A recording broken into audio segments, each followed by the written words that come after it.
Morning, coffee.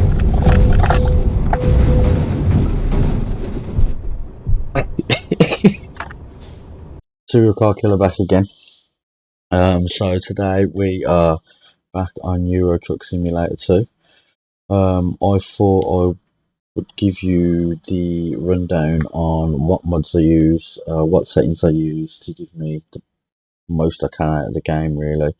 Most realism when it comes to weather, driving physics, sound, even down to the trucks, what type of cargo they're carrying, the companies, gas stations, even other vehicles on the road and the AI. So grab yourself a drink, get yourself comfortable, and I'm going to bring you and take you through my top mods for 2025 and the settings I use to give my ETS2 the realism that it does. Right, and so we'll start with mods. I have 24 mods active. There's plenty of mods. All these mods come from the Steam Workshop. But I'm going to give you the order of my mods, what each mods do, and why. So the first mod I use is the realistic brutal graphics and weather. This one will be at the top of your mods list. This is like the master controller mod. It rewrites the HDR lighting, cloud and fog shaders, rain behaviour, sun sensitivity, night visibility, weather cycles. Anything underneath must obey the weather rules. So always goes first. So then the ultimate graphics mod, it's this one here. This enhances the skies, time of day, atmosphere, colour grading, and it must load after the realistic graphics mod. So its improvements override without breaking the weather logic. Next one's better raindrops. Overrides only the raindrop textures and the sounds. It goes after two big weather overhauls. If it was below the traffic or companies, you'd risk other mods overwriting the same priority. And then we've got better raindrops with the snowflakes add-on. The tiny add-on that replaces snow particles must be below the better raindrops one.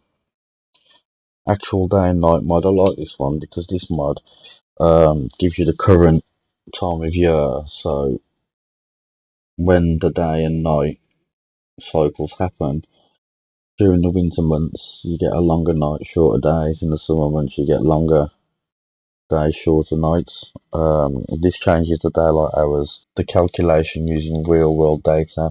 This must sit under all weather lighting mods so they don't overwrite.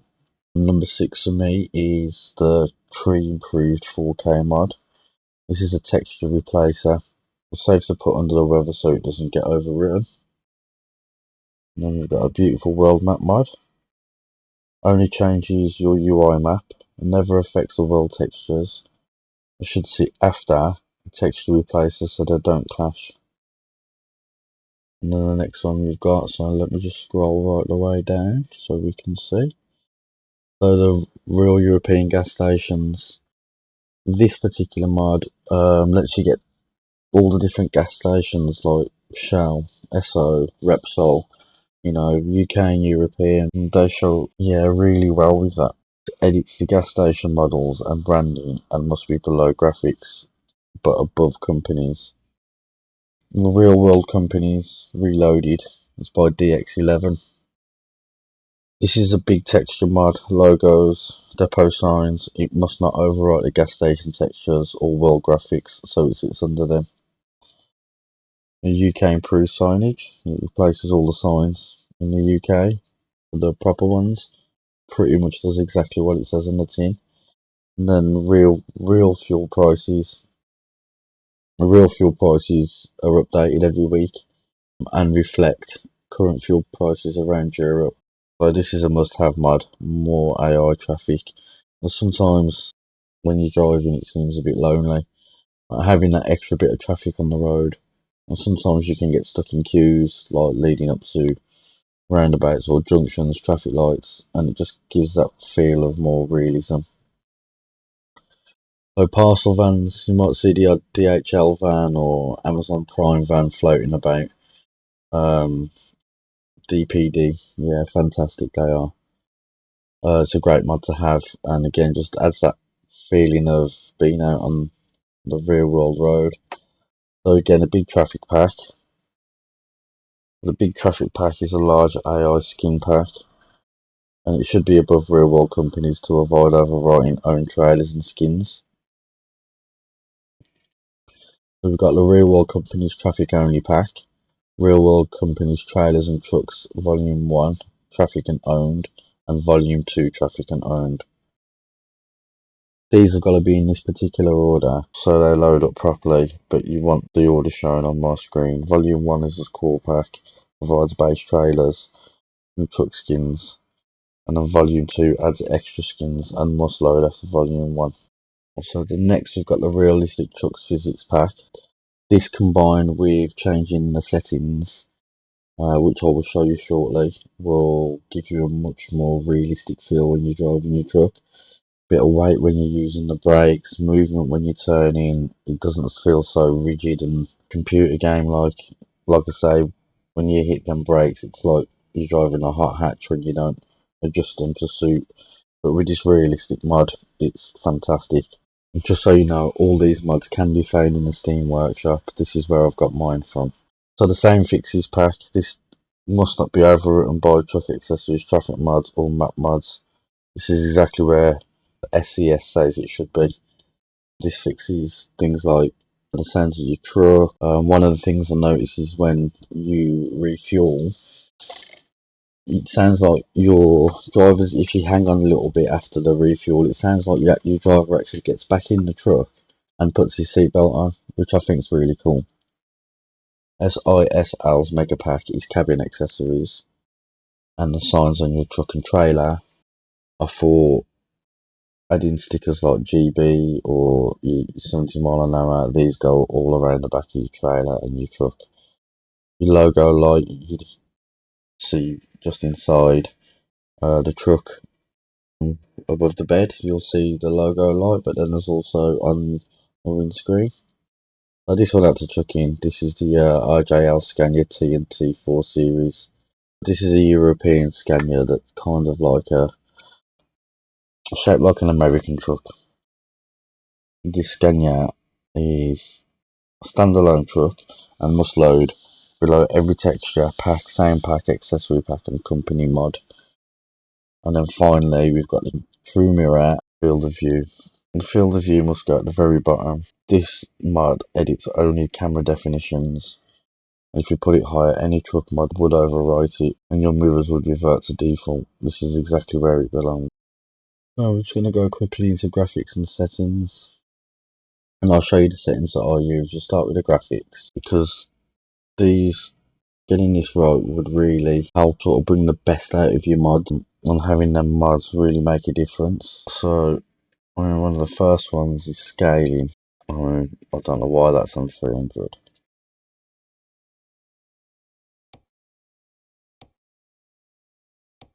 Right, so you refresh rate.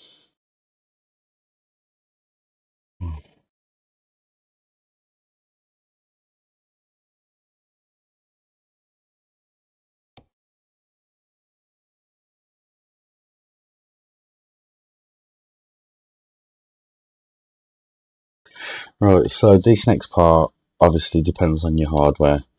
So I'm running a monitor at 60Hz, 1920 by 1080, 16 by 9. The VSync is enabled. Ideally, your refresh rate for your monitor, you're going to have an FSP limit, always put it +2 above your refresh rate, and then the background can just stay at 30. That's absolutely fine. So you're scaling, this is the best possible clarity for a Euro truck. Remove shimmering on fences, road markings, wires, trees. Essential for 4K tree mod and weather mods. So 400% scaling is the best possible clarity in ETS2. Remove shimmering on fences, road markings, wires, trees. It's essential for the 4K tree mod and the weather mods that we have. If the FPS dips in the cities, then lower to 300%. But if you've got good hardware, you wouldn't need to. The ones I have is SMAA and TAA. The smoothest edges, with stable motion when driving. TAA makes the rain, fog, and particle effects blend realistically. It works perfectly with the graphics updates. TAA tuning, the adaptive clarity is the best setting to have. It sharpens without adding noise, prevents TAA blur on dashboards and mirrors. So I just don't know why that was on 0.6, but 1.0 for the TAA Luma sharpening. It boosts texture clarity, especially on company signage and truck interiors. It's needed because your weather mods dim the world slightly, so ideally you want it at 1.0. I'm going to carry on down now to textures. I'm going to go right down a bit further, bring this up to the top. So texture quality high, obvious reasons. With a mod pack, you're going to want it high. My old PC run this in high and ultra graphic settings with the mods, and that PC is 12 years old. So most rigs will be able to run with these settings. If not, just adjust downwards slightly until you find your comfortable medium. But I'm currently running this off a laptop at full settings with a steering wheel and OBS running. So most older rigs should be able to do this, not a problem. Now back to the textures. So the texture quality is high, obvious reasons. Anisotropic filtering, that'll be on 16. It makes road textures sharp, even far ahead, perfect for realism and long haul immersion. Normal maps enables depth of road crack, logos, stone walls, and needed for the ultimate graphics mod. It works beautifully with brutal weather's lighting. Reflection details high. Improves smoothness of the environment reflections. Medium loses too much detail. Ultra gives you no real benefit. The mirror quality is high, makes AI traffic and environment reflections crisp, important for your true mirror or field of view mod. Mirror resolution high, prevents pixelation when checking blind spots. Whether mods need this to display the rain properly on the mirrors, just make sure that's high. Mirror distance is on ultra. Let you see the cars far behind. Obviously equals safe for driving, but will work well with most setups. We're going to move on to shadows now. So the shadow quality is on ultra. Almost really dusk till dawn appearance. Lets headlights, sun shafts, clouds cast real shadows. It's great, it looks brilliant with the weather mods that we do have. So far shadows alright. Makes distant trees, buildings cast shadows.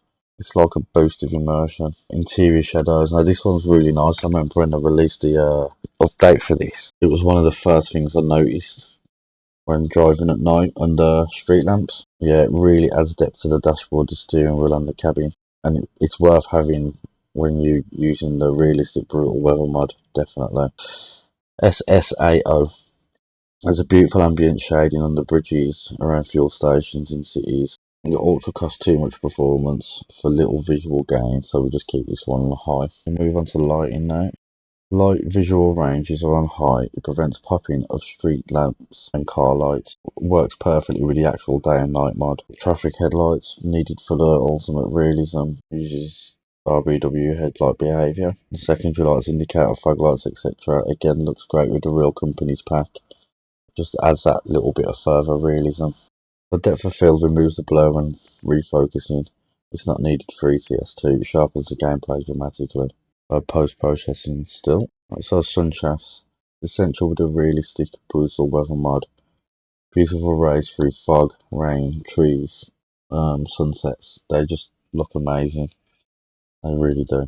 So the vegetation detail is high because it goes with the tree mod, 4K tree mod. Ultra gives no extra real detail, but the high will stay as it is. Grass density is high. Balance with realism with great performance. Weather mods make the grass heavier to render. Weather quality is on ultra. It's required better raindrops, snowflakes add on, storm effects, and unlocks extra particle effects. Again, fantastic to have. The pedestrians on it just add immersion into the cities and zero performance cost to your system. So now we're going to look at some of your gameplay mods. So again, to keep it real, keep realism, we look at the fatigue system. Keep that on. The fatigue simulation, we keep that on. Keep the traffic offence on. This is up to you what you do. The preferred job length. I like my jobs to be quite long. I don't mind doing 3-hour stints on a single job. You tend to get good money for it as well. Parking difficulty, if you keep it real, for most cases you do have to back them in. Random's also a good one because sometimes you can just drive in and park it up. Other times you will need to reverse it in. Random road events, I do tend to keep this one quite low because you don't want to be stuck in traffic or got something blocked off with your detours every 5 minutes. It's just not. Rain probability, about 28% of the time it will rain. Time zones are in full info, so wherever I am in Europe or in the UK, the time zone would suit that.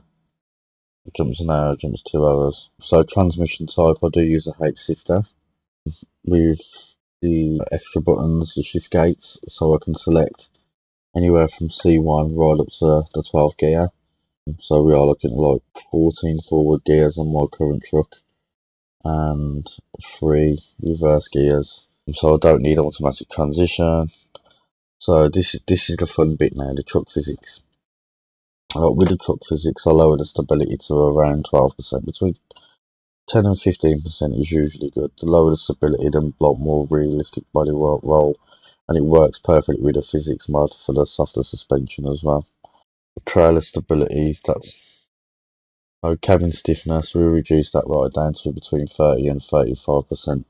Again, it gives it that sort of, the cabin gives it that sort of roll and movement as you go over bumps, and it operates separately to the chassis. Suspension stiffness, again, this softens it up. Most trucks are like air ride suspension, so you'll find that they're quite soft as they move. So drive shaft torque, I tend to set this one quite low as well because it changes every time you change gear, it changes the feel of the pull. I suppose with the higher horsepower and torque trucks, you'd want that feeling, but I'm quite happy with it where it is. And my braking intensity is really low because when you brake at 100%, you pretty much stop on the penny, and it's like braking in a small car rather than a truck. Again, for realism, air brake simulation simulates a real loss of air from excessive braking application.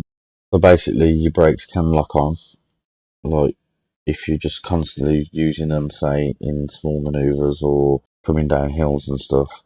You'll have a beeper go off in your cab. Then that's what you'll have to do, is because your brakes will just lock up, just sticking into neutral, give it a rev for a little bit, and then as the air pressure builds, you should be able to start driving off. Once you drive off, the beeping will stop and your air tanks will be full again. Realistic fuel consumption, again, this is something that I like, besides that realism, uneven surface simulation. Yeah, I keep this at 100% because, again, between the suspension, the realistic truck physics mod, accessory physics, I've got a fluffy dice in my cab because I've got fluffy dice in my car. I know it's sad, but the fluffy dice was bought as a joke in the car, and now I've got them in the truck. It's funny. So I take the speed limiter off because I tend to drive 2 miles an hour above the speed limit. I know it don't sound like a lot, but when you're doing 2,500 miles from Spain to Estonia, that 2 miles an hour makes all the difference, and you don't get pulled by going 58 instead of 56. Adaptive cruise control, I do use cruise control quite a lot when I'm on the motorways, and sometimes when I'm around the cities as well if I don't want to break the speed limit of say 31 mile an hour. I don't use lane assist because it just seems to bounce off the lanes. Blind spot sensor, I haven't got that on my truck anyway. Rain sensor, that's off. I like to use the window wipers as and when I want. Automatic engine and electricity start. Although I have a button for it on my G29, you can just push the accelerator and it'll do it. Automatic headlights, that is on, but I still have to turn them on the Volvo that I drive. The automatic high beams is actually pretty handy. Automatic blinkers, well, you have to turn quite far to make that work, but I'd have to cancel them myself, to be honest. The rest of it, automatic parking brake, no, I use a circle, but anti-lock brakes. Most modern trucks have anti-lock brakes. Most modern trucks have traction control. Automatic droppable, liftable axles. Well, this says it's automatic, but you'll see in the video that I'm actually doing it myself. Next one is advanced trailer coupling. You've got to pretty much get your fifth wheel dead on for this. And what I've been doing is having to lower and raise the rear axles on the unit to be able to get it under some trailers. Again, it brings that bit of realism, but also you're able to balance out the load between the rear of the trailer and the front where it meets the truck. So these are animated, they're really cool. Trailer stability. It keeps the trailer feeling weighted. You can see it move about in your mirrors, again independently to your truck and your cab, your chassis. Yeah, it feels good, that one does. I do like that one. And so the rest of it, well, the cameras, other than the movement speed, to sort of simulate turning your head and then bringing it back to centre, that is pretty much the last one that I use. So if you enjoyed this video or found it useful, or if you've got any other mods you want me to test out or try, if you've got mods that you like the look of and want to tell me about, or if you've got a particular way you like to set your physics on your truck, let me know. Drop something in the comments and talk to me. I've got 270 hours on Euro Truck, and it's probably one of my favourite games to chill out to. This is why I'm doing this video tonight, because I've had a pretty long weekend. My stream absolutely failed on Friday, so I just got rid of it, and Sunday I had a raging hangover, so nothing was getting done then. So this evening, come home from work, put this video together, and you'll get to see it on the Tuesday. But if you have got any questions, or if you want to add anything, like I said, drop a comment, and if you found this video helpful, I'm going to do what all YouTubers do: give us a like, give us a subscribe, and if you do subscribe, press the bell notification, because you'll get to see when I do shorts, you'll get to see when I do long form videos, and you'll also get to see when I go live. Sometimes I'm live for ETS, sometimes I'm live for the rally, sometimes I'm live. I want to test out Test Drive Unlimited Solar Crown, maybe have a chill out drive, a one-to-one map of Hong Kong. That sounds interesting.